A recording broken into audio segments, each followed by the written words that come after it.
물건을 사고 팔고 회사를 설립, 운영하며 돈을 빌리고 투자하는 모든 경제 활동 뒤에는 일정한 룰이 존재합니다. 그 룰이 없다면 누구든지 마음대로 행동할 수 있고 결국 신뢰는 무너지고 거래는 멈추게 됩니다. 바로 그 경제 활동의 질서와 신뢰를 지켜주는 법이 상법입니다. 상법은 단순한 기업 법률이 아니라 시장 경제가 제대로 돌아가게 하는 보이지 않는 설계도라고 할 수 있습니다. 대한민국 상법은 총 6편으로 구성되어 있으며 각 편은 상업활동의 다양한 영역을 규율합니다. 제1편 총칙은 상법 전체의 기본 원칙을 다루며 상인과 상행위의 개념, 상호, 등기 등 기초적인 상사법 규정을 포함합니다. 이는 상법의 기초체계를 형성하는 부분으로 상법을 이해하기 위한 출발점이 됩니다. 제2편 상행위는 상인이 수행하는 다양한 거래 행위에 대한 특별 규정을 담고 있으며 상사매매, 중개, 운송 등 실무적으로 중요한 상거래 유형을 구체적으로 규율합니다. 상인의 경제활동과 직접 연결된 실천적인 내용이 중심입니다. 제3편 회사는 한명회사, 합자회사, 유한책임회사, 주식회사, 유한회사, 외국회사 등 다양한 형태의 법인 기업을 다루며 회사의 설립, 운영, 조직, 대표, 주주나 사원의 권리와 의무, 해산과 합병 등 회사 운영 전반에 관한 법률 규정을 담고 있습니다.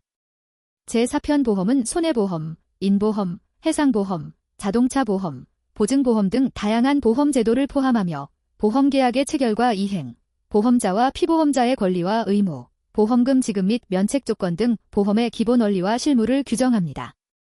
제5편 해상은 선박, 선장, 해상운송 및 해상위험, 공동훼손, 충돌, 구조 등에 관한 규정으로 구성되어 있으며 해운기업과 해상운송과 관련된 법률 관계, 선박의 법적 지위, 해상운송 계약 및 사고 처리 절차 등을 다룹니다.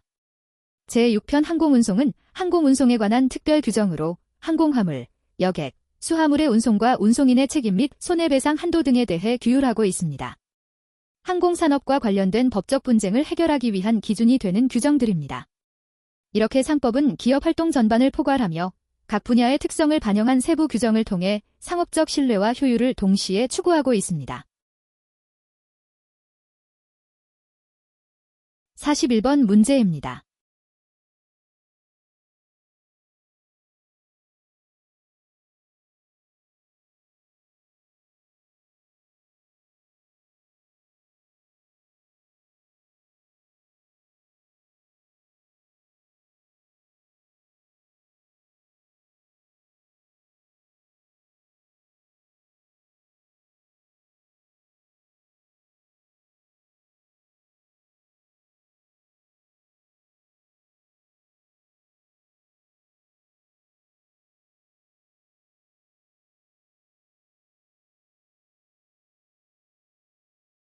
이 사건은 실손의료보험에서 면책되는 시력교정술에 해당하는 다초점 인공수정체 삽입술과 관련해 보험금 청구의 적법성과 공동불법 행위 여부가 쟁점이 된 판례입니다.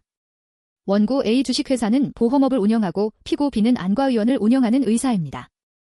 원고는 피보험자가 입원 치료를 받을 경우 요양급여 본인 부담금 및 일부 비급여 진료비를 보장하는 실손의료보험 계약을 체결하고 금융감독원이 마련한 표준약관과 동일한 약관을 사용해왔습니다. 2016년 이전 표준약관은 보험금 면책사항으로 국민건강보험 비급여 대상으로 신체의 필수기능 개선이 아닌 외모 개선 목적의 치료를 규정하고 있었고 그 예로 시력교정술을 포함하였습니다.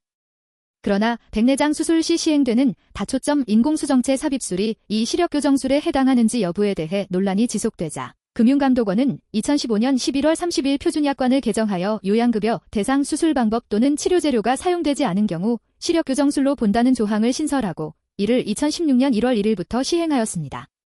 이에 따라 다초점 인공수정체 비용은 실손보험 보장 대상에서 제외되었고 원고도 그와 동일한 내용으로 자사약관을 개정하였습니다.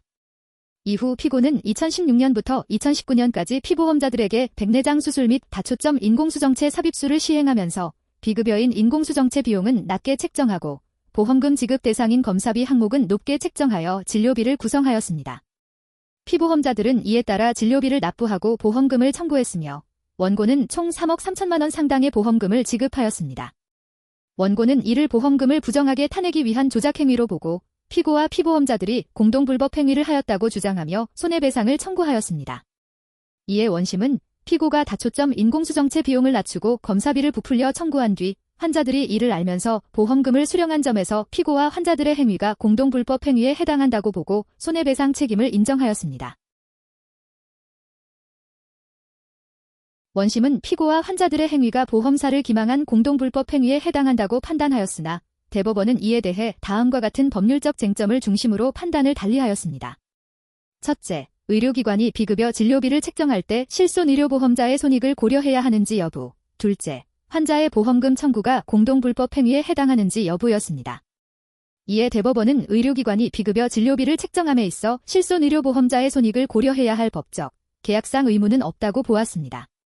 국민건강보험 요양급여 기준 규칙에 따르면 비급여 진료는 건강보험의 적용 대상에서 제외되며 그 비용은 의료기관과 환자 사이의 사적 자치에 맡겨져 있기 때문입니다.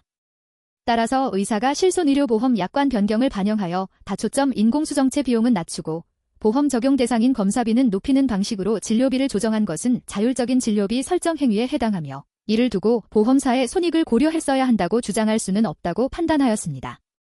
환자의 보험금 청구가 공동불법 행위에 해당하는지 여부에 대해서도 대법원은 이를 부정하였습니다.